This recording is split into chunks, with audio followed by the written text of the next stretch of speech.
Num período louco de 48 horas do Mundial de 2026, os adeptos de futebol nos Estados Unidos viram duas das maiores dinastias deste desporto serem mandadas para casa. E as consequências tornaram-se muito maiores do que duas simples decisões nos penaltis. Isto transformou-se num referendo sobre todo o rumo da FIFA sob Gianni Infantino, sobre o teatro político embaraçoso que envolve este torneio e sobre a pergunta que paira sobre tudo: a velha aristocracia do futebol europeu ainda merece o seu trono? Comecemos pelo cenário. A Alemanha, 4 vezes campeã do mundo, e os Países Baixos, 3 vezes finalistas do Mundial, entraram na ronda de 32 como grandes favoritas. Ambas saíram em lágrimas. Ambas perderam nos penaltis em noites consecutivas contra adversários que, em teoria, nem sequer deviam estar na mesma conversa. O Paraguai, 34º do ranking mundial, eliminou a Alemanha. Marrocos, orgulho de África, eliminou os Países Baixos. E algures dentro da sede da FIFA dizem fontes internas: o ambiente era menos de celebração e mais de pânico silencioso, porque este torneio foi construído literalmente sobre a ideia de que seriam as nações mais glamorosas a encher os estádios até bem dentro de julho. Comecemos por Alemanha contra Paraguai, disputado no Gillette Stadium, nos arredores de Boston, Massachusetts. No papel, isto não devia ter sido equilibrado. O plantel da Alemanha estava cheio de estrelas do Arsenal, Liverpool, Bayern Munique e Newcastle. O Paraguai, por outro lado, tinha sido derrotado por 2-0 pelos Estados Unidos apenas 2 semanas antes. Fora do próprio balneário paraguaio, ninguém lhes dava uma hipótese real.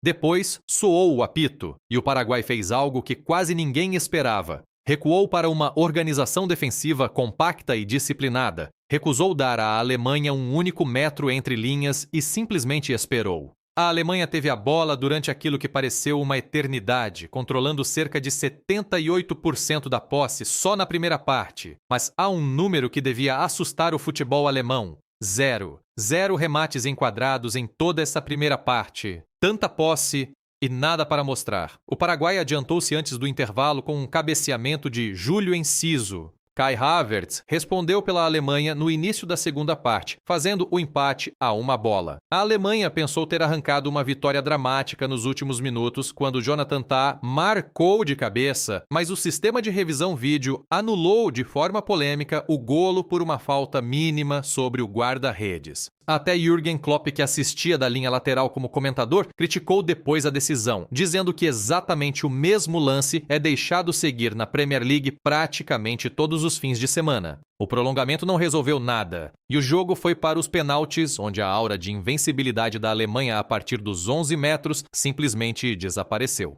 Esta é uma seleção que tinha convertido 15 penaltis consecutivos em mundiais e que não falhava um desde 1982. Essa série terminou da forma mais cruel possível. 2 falhanços alemães abriram a porta e José Canali, do Paraguai, marcou com calma o penalti decisivo, enquanto o guarda-redes Orlando Gil fez 2 defesas enormes. Resultado final da decisão: 4-3 para o Paraguai. A equipa que tinha perdido 2-0 com os americanos 15 dias antes acabava de eliminar do Mundial uma tetracampeã do mundo.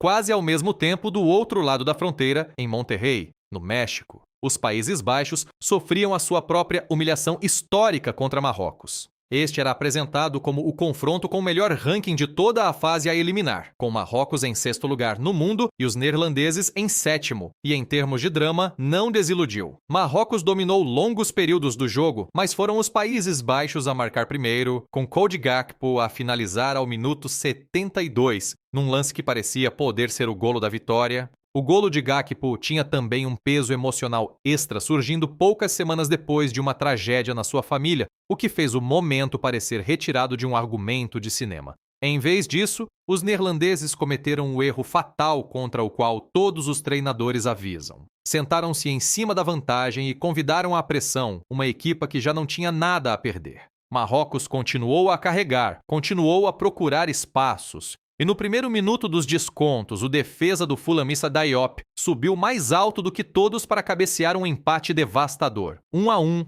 e o momento do jogo tinha mudado por completo.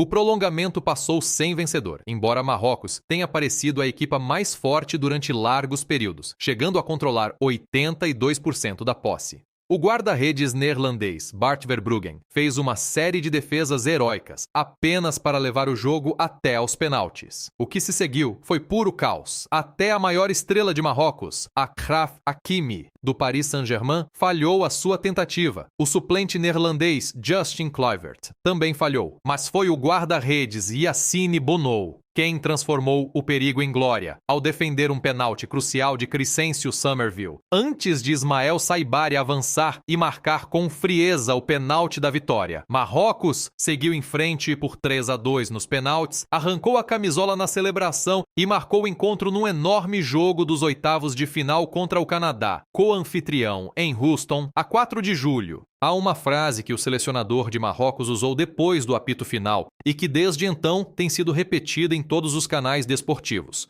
Ninguém é imbatível. Essa não é a mentalidade de um pequeno outsider com sorte. É a mentalidade de um verdadeiro candidato, e Marrocos tem currículo para o sustentar, depois de já ter chegado às meias-finais do Mundial em 2022, tornando-se a primeira nação africana da história a fazê-lo. Se olharmos para além destes dois jogos individuais, começa a surgir um padrão maior. O Uruguai ficou pelo caminho na fase de grupos. A Alemanha e os Países Baixos foram eliminados na mesma janela de 48 horas. As seleções que avançam no seu lugar, Marrocos, Paraguai, Cabo Verde e a República Democrática do Congo, já não aparecem apenas para fazer número.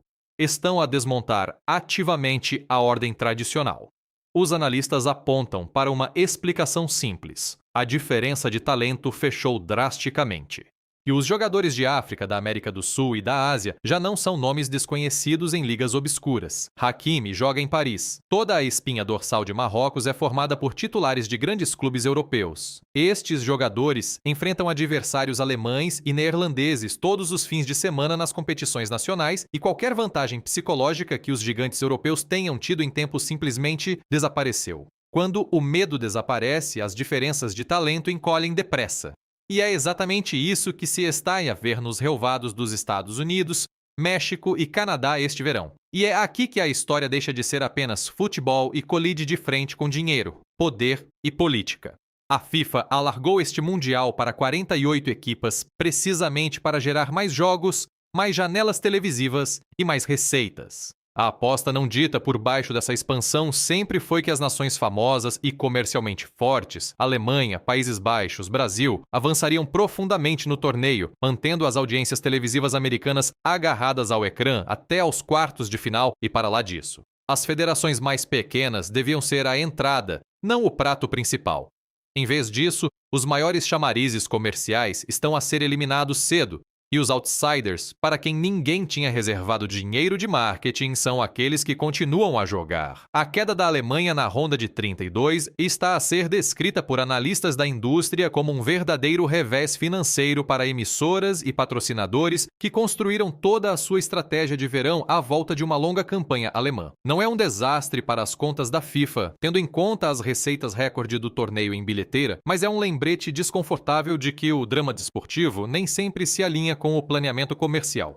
E a FIFA tem muitos outros problemas para gerir neste momento, muito para lá do marcador. O presidente Gianni Infantino passou este torneio a responder a perguntas duras de jornalistas sobre preços de bilhetes que, em alguns casos, chegaram a ser quase 10 vezes superiores aos do último Mundial no Catar. Os procuradores gerais de Nova York e Nova Jersey abriram investigações para perceber se a FIFA enganou adeptos durante a venda de bilhetes. A resposta de Infantino, dizendo aos críticos para simplesmente se acalmarem e relaxarem, pouco fez para travar a polêmica, sobretudo depois de um árbitro somali chamado Omar Artan ter sido detido durante várias horas, impedido de entrar nos Estados Unidos e enviado de volta para a Turquia, apenas para ser recebido na Somália quase como um herói popular. Este torneio é também o primeiro mundial realizado enquanto a nação anfitriã, os Estados Unidos, continua em tensão aberta com um país participante, o Irão, acrescentando uma camada geopolítica verdadeiramente invulgar às histórias habituais do futebol. Infantino insistiu publicamente que ele próprio teria levado a delegação iraniana de carro desde Teherã até a América do Norte, se fosse isso que fosse preciso para a manter em competição, uma afirmação que diz muito sobre a forma forma como o presidente da FIFA ligou a sua própria credibilidade ao bom funcionamento deste torneio, independentemente das complicações diplomáticas que giram à sua volta. Depois, há o elefante na sala, a relação invulgarmente próxima e cada vez mais visível entre o presidente Donald Trump e Infantino. Trump preside a um grupo de trabalho específico da Casa Branca para o torneio, com o vice-presidente J.D. Vance como seu adjunto. Apareceu ao lado de Infantino na cerimônia do troféu do Mundial de Clubes no verão passado, recebeu o primeiro prêmio da paz da FIFA durante a cerimônia do sorteio de dezembro em Washington e está agora confirmado que ajudará pessoalmente a entregar o troféu do Mundial no MetLife Stadium, em Nova Jersey, a 19 de julho, uma honra tradicionalmente reservada à própria liderança da FIFA ou, em raras ocasiões históricas, a um monarca reinante. Comentadores já assinalaram o quão embaraçoso esse momento pode tornar-se, dado que o presidente entrou repetidamente em confronto público com várias nações que continuam vivas neste mesmo torneio e chegou a sugerir retirar jogos de cidades que criticou por serem governadas, nas suas palavras, por autarcas da esquerda radical. Apesar de presidir ao grupo de trabalho e de ter confirmado o seu papel na final, Trump, segundo as informações mais recentes, ainda não tinha assistido presencialmente a um único jogo, mesmo enquanto o torneio passava por cidades anfitriãs americanas, de Los Angeles a Filadélfia. Fontes da Casa Branca sugeriram que ainda poderia fazer uma aparição surpresa antes da final, embora nada tenha sido confirmado publicamente. Nada desse ruído político, porém, muda o que está a acontecer entre as linhas brancas. E para os adeptos que simplesmente amam o desporto, o que se passa agora pode ser a melhor história de todo o verão. Este é o Mundial a entregar caos puro e não calculado. O tipo de caos que as folhas de cálculo da FIFA nunca planearam e, francamente, nunca poderiam ter previsto. Ver o Paraguai e Marrocos enfrentarem de igual para igual a realeza do futebol e recusarem-se a piscar os olhos é precisamente o tipo de momento que lembra aos adeptos ocasionais por que é que este torneio prende a anunciar a atenção do mundo de 4 em 4 anos. E a queda dos gigantes está longe de terminar. Cabo Verde, a nação mais pequena de sempre a chegar a esta fase de um mundial, vai defrontar a Argentina de Lionel Messi naquele que pode ser o maior duelo de David contra Golias ainda presente em todo o quadro. A República Democrática do Congo, que abriu caminho à força através de uma qualificação brutal, vai enfrentar a Inglaterra. O Senegal pode dar sérios problemas à envelhecida geração dourada da Bélgica na ronda seguinte. Se os últimos dias provaram alguma coisa, é que nenhuma potência tradicional deste torneio se deve sentir segura, e nenhum outsider deve ser descartado antes do apito final. Então, onde deixa tudo isto o torneio, a entrada da sua segunda metade? A Alemanha e os Países Baixos estão em casa. O Paraguai e Marrocos continuam a dançar. A FIFA continua a gerir processos sobre preços de bilhetes, polêmicas de vistos e um casamento político cada vez mais complicado com o presidente americano em funções. E algures no meio de todo esse ruído está o próprio desporto a entregar o tipo de drama imprevisível e sem guião que nenhum planeamento corporativo conseguiria fabricar. Se a velha guarda europeia conseguirá reagrupar-se antes da final em Nova Jersey, a 19 de julho, ou se este será realmente o torneio lembrado como o momento em que a hierarquia tradicional do futebol finalmente rachou, continua a ser uma pergunta em aberto. Uma pergunta que a próxima ronda de jogos, a começar a 4 de julho, em Houston e Filadélfia, poderá ajudar bastante a responder.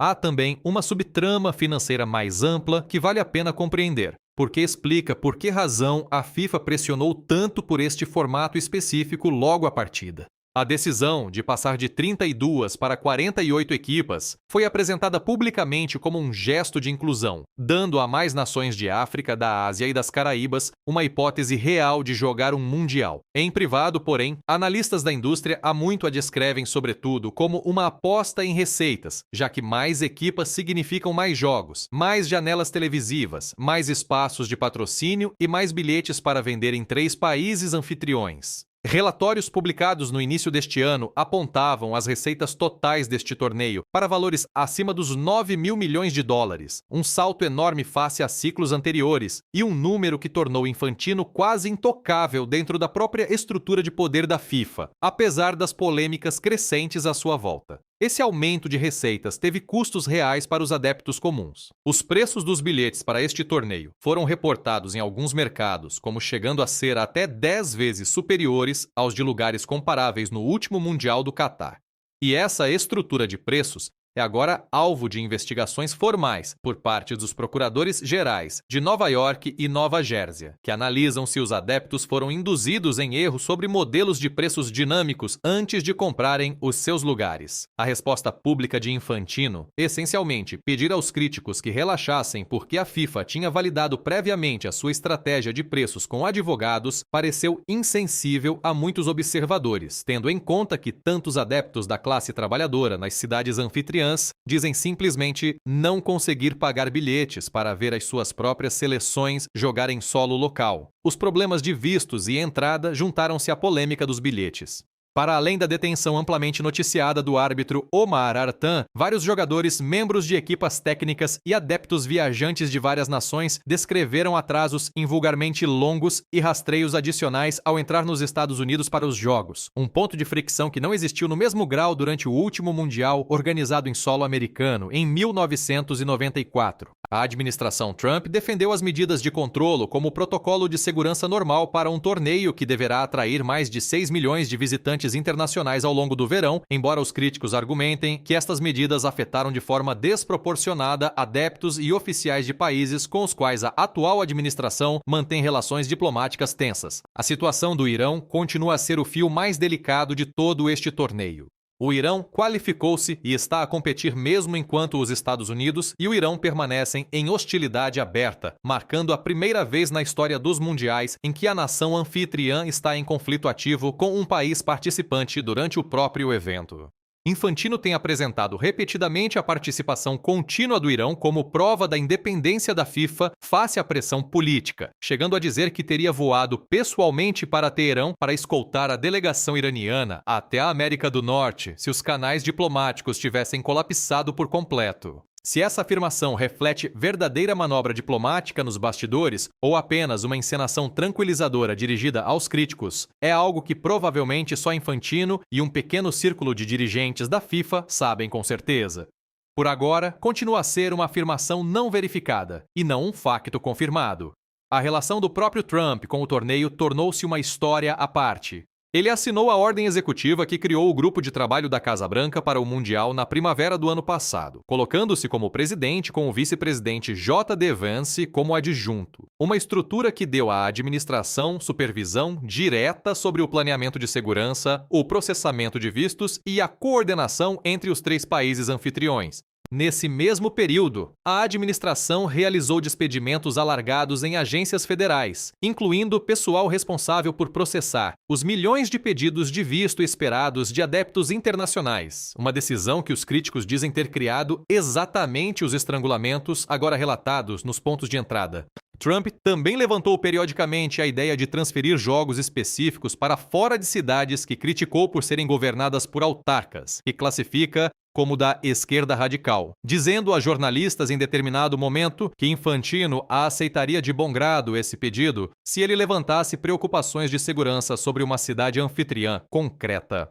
A FIFA nunca confirmou publicamente qualquer transferência de jogos resultante desses comentários, e a maioria dos especialistas em calendário considera uma mudança de estádio a meio do torneio logisticamente pouco plausível nesta fase, mas a mera sugestão manteve a história viva nos média políticos americanos durante as primeiras semanas da competição. Apesar do seu papel central no enquadramento político do torneio, Trump, segundo as informações mais recentes disponíveis, ainda não tinha assistido presencialmente a um único jogo do Mundial, embora a seleção masculina dos Estados Unidos tenha disputado vários jogos da fase de grupos em casa durante a primeira quinzena do torneio. Ele assistiu a outros eventos desportivos de grande destaque no mesmo período, incluindo as finais da NBA em Nova York e a final masculina do torneio de tênis US Open, o que apenas alimentou especulações entre comentadores desportivos sobre a razão pela qual tinha escolhido evitar o próprio Mundial, apesar do seu forte envolvimento no planeamento e na promoção do evento. Essa ausência deverá terminar de forma dramática na final de 19 de julho, quando Infantino confirmou que os dois homens entregarão em conjunto o troféu de campeão no MetLife Stadium, em Nova Jersey, um arranjo com poucos precedentes modernos, já que o presidente da FIFA tradicionalmente trata dessa função sozinho ou ao lado de um monarca reinante, como aconteceu com o rei Juan Carlos de Espanha em 1982 e com a rainha Isabel II do Reino Unido em 1966. Os comentadores que acompanham o lado diplomático deste torneio notaram o quão embaraçosa essa entrega final do troféu pode tornar-se dependendo das duas nações que realmente chegarem ao jogo decisivo. Se algum dos países com os quais Trump se confrontou publicamente durante o seu atual mandato, seja por comércio, imigração ou disputas diplomáticas mais amplas, avançar até a final em Nova Jersey, a imagem do presidente americano a entregar pessoalmente o troféu mais cobiçado do desporto pode transformar-se num dos momentos mais desconfortáveis da história moderna dos mundiais. Por agora, porém, esse cenário continua especulativo, uma vez que o quadro ainda está muito em aberto, depois das saídas chocantes da Alemanha e dos Países Baixos. De volta ao relvado, os jogos dos oitavos de final já estão definidos e parecem uma montra exata da convulsão que este torneio produziu. O Canadá defronta Marrocos em Houston a 4 de julho, num duelo de co-anfitrião que promete ser emocionalmente carregado. O Paraguai, acabado de derrubar a Alemanha, enfrenta o vencedor de França e Suécia em Filadélfia no mesmo dia.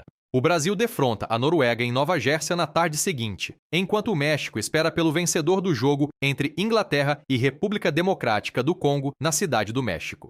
Os jogos seguintes incluem um grande confronto entre os vencedores de Portugal contra a Croácia e Espanha contra a Áustria, em Arlington, Texas, seguido dos Estados Unidos ou da Bósnia e Herzegovina frente ao vencedor de Bélgica e Senegal em Seattle. O encontro de Cabo Verde com a Argentina surge como talvez a história mais aguardada de toda a ronda. Uma pequena nação insular com uma população inferior à de muitas cidades americanas a preparar-se para enfrentar Lionel Messi num dos maiores palcos do futebol. Para uma audiência documental que vê tudo isto a desenrolar-se de fora da bolha habitual do desporto, a lição vai muito além de um mundial imprevisível. É um lembrete de que instituições construídas à volta de resultados previsíveis, seja no desporto, nos negócios ou na política, são muitas vezes as mais vulneráveis a serem viradas do avesso por forças que nunca tiveram em conta. A FIFA construiu um formato de 48 equipas, apostando que os gigantes avançariam e que o dinheiro os seguiria. Em vez disso, os gigantes fazem as malas cedo, os outsiders roubam os holofotes e a política que gira à volta do torneio, desde os processos sobre preços de bilhetes até ao abraço desconfortável de um presidente em funções ao futebol, tornou-se quase tão poderosa como o próprio jogo. Se esse caos acabará por ajudar ou prejudicar as contas da FIFA quando soar o apito final a 19 de julho, é uma pergunta que ninguém, nem Infantino, nem Trump e certamente nem os adeptos nas bancadas, consegue responder ainda com verdadeira certeza.